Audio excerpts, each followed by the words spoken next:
ಹರಿ ಓಂ. ಸುವರ್ಣಾ ದೀದಿ ಮತ್ತು ರಾಜದೀದಿಯವರು ಹೇಳಿದ ಸ್ವಿಚ್ ವರ್ಡ್ಸ್ನ ಮಹತ್ವ ನಾ ಕಂಡಂತೆ.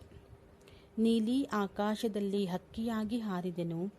ಅಶ್ವಿನಾ ಎಂಬ ಪದದಲ್ಲಿ ಆರೋಗ್ಯಳಾದೆನು. ಪಂಚಾಮೃತ ಸ್ವೀಕರಿಸಿ ಪಂಚತತ್ವವನ್ನು ಶುದ್ಧಗೊಳಿಸಿದೆನು.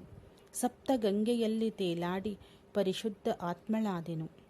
ಗಾಂಡೀವ ಧನುಷ ಧರಿಸಿ ಲಕ್ಷ್ಯ ತಲುಪುವೆನು. ಸ್ವಸ್ತಿಕ್ಕನ್ನು ನಮಸ್ಕರಿಸಿ ಗಣೇಶನ ಪರಿವಾರದ ಪ್ರೀತಿಗೆ ಪಾತ್ರಳಾದೆನು. ಕವಚ ಕುಂಡಲದಲ್ಲಿ ನನ್ನ ಪರಿವಾರವನ್ನು ಸಂರಕ್ಷಣೆ ಮಾಡಿದನು ಮತ್ತು ನನ್ನ ಆತ್ಮೀಯರನ್ನೂ ಸಹ ಕವಚದಲ್ಲಿ ಇಟ್ಟೆನು. ರಾಮರಾಜ್ಯ ನನ್ನ ಮನೆಯಾಯಿತು.